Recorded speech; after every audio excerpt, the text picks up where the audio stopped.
الحمد للہ رب العالمین۔ سب تعریف اللہ تعالیٰ کے لیے ہے جو تمام جہانوں کے پالنے والے ہیں۔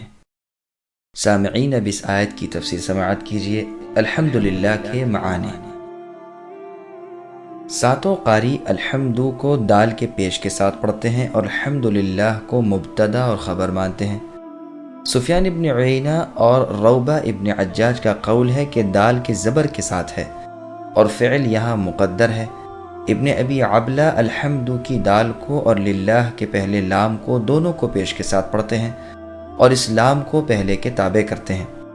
گو اس کی شہادت زبان عرب سے ملتی ہے لیکن شاذ ہے۔ حسن اور زید ابن علی ان دونوں حرفوں کو زیر سے پڑھتے ہیں اور لام کے تابع دال کو کرتے ہیں۔ ابن جریر رحمۃ اللہ علیہ فرماتے ہیں الحمدللہ کے معنی یہ ہے کہ صرف اللہ تعالیٰ کا شکر ہے، اللہ کے سوا کوئی اس کے لائق نہیں، خواہ وہ مخلوق میں سے کوئی بھی ہو، کیونکہ تمام نعمتیں جنہیں ہم گن بھی نہیں سکتے اور سوائے اس اللہ مالک کے اور کوئی ان کی تعداد کو نہیں جانتے، اللہ ہی کی طرف سے ہیں۔ اللہ ہی نے اپنی اطاعت کرنے کے تمام اسباب ہمیں عطا فرمائے، اللہ ہی نے اپنے فرائض پورے کرنے کے لیے جسمانی نعمتیں ہمیں عطا فرمائیں، پھر دنیاوی بے شمار نعمتیں اور زندگی کی تمام ضروریات ہمارے کسی حق کے بغیر ہمیں اللہ نے ہبہ کی۔ اللہ کی ہمیشگی والی نعمتیں، اللہ کی تیار کردہ پاکیزہ مقام جنت میں ہم کس طرح حاصل کر سکتے ہیں، یہ بھی اللہ نے ہمیں سکھا دیا۔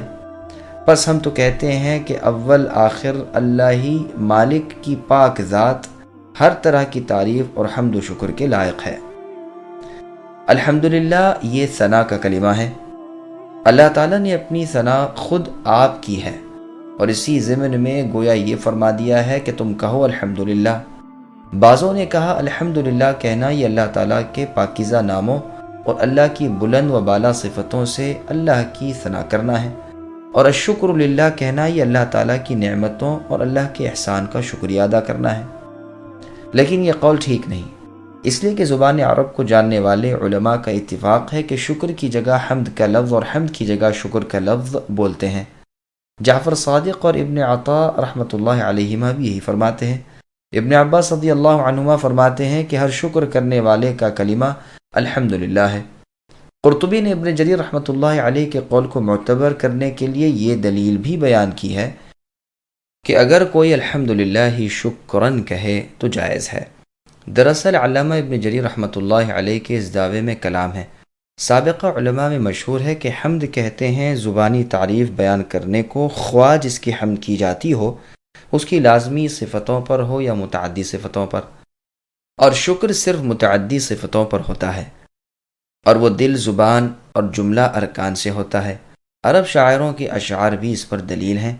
ہاں، اس میں اختلاف ہے کہ حمد کا لفظ عام ہے یا شکر کا، اور صحیح بات یہ ہے کہ ان کے درمیان عموم و خصوص ہے کہ حمد کا لفظ جس پر واقع ہو وہ عام طور پر شکر کے معنی میں آتا ہے، اس لیے کہ وہ لازم اور متعدی دونوں اوصاف پر آتا ہے۔ قدوسیت اور کرم دونوں پر حمدتہ کہہ سکتے ہیں، لیکن اس حیثیت سے کہ وہ صرف زبان سے ہی ادا ہو سکتا ہے، یہ لفظ خاص ہے، اور شکر کا لفظ عام ہے کیونکہ وہ قول، فعل، نیت تینوں پر بولا جاتا ہے، اور صرف متعدی صفتوں پر بولے جانے کے اعتبار سے شکر کا لفظ خاص ہے۔ قدوسیت پر شکرتہ نہیں کہہ سکتے، البتہ شکرتہ علی کرمہ و احسانہ الیہ کہہ سکتے ہیں۔ یہ تھا خلاصہ متاخرین کے قول کا، واللہ اعلم۔ ابو نصر اسماعیل ابن حماد جوہری رحمۃ اللہ علیہ کہتے ہیں کہ حمد مقابل ہے ذم کے، لہذا یوں کہتے ہیں حمدت الرجل احمدہ حمدا ومحمدۃ فہو حمید ومحمود۔ تحمید میں حمد سے بھی زیادہ مبالغہ ہے۔ حمد شکر سے عام ہے۔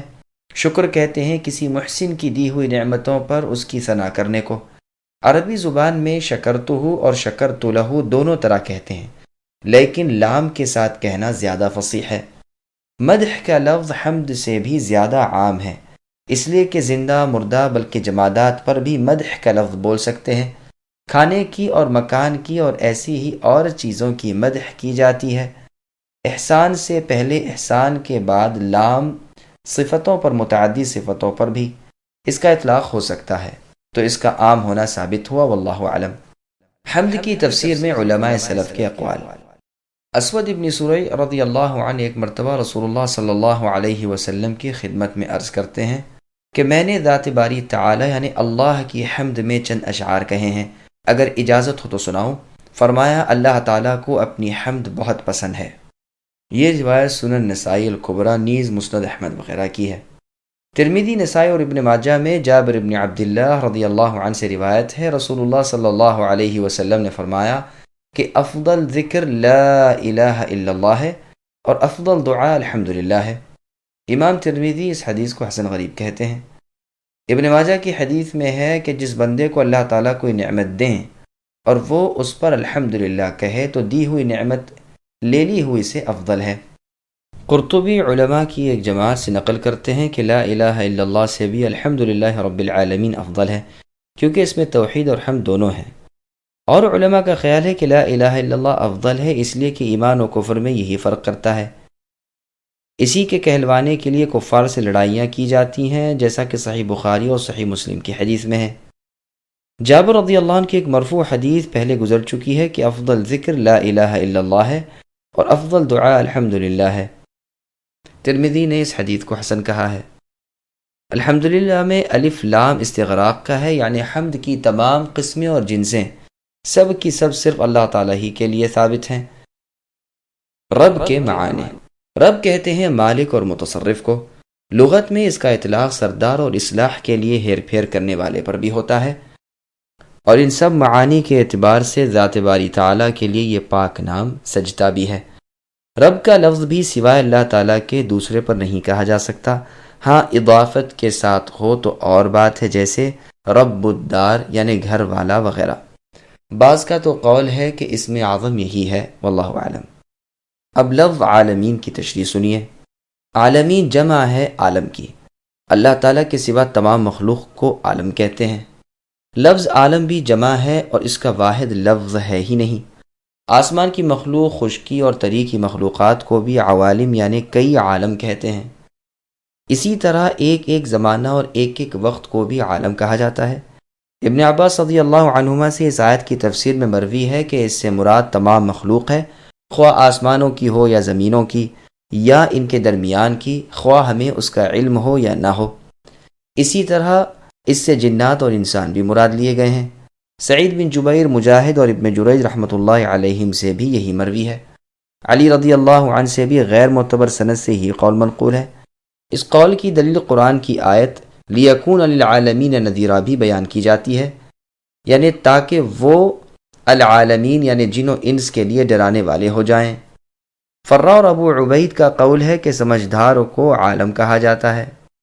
انسان، جنات، فرشتے، شیاطین، انہیں عالم کہا جائے گا، جانوروں کو نہیں کہا جائے گا۔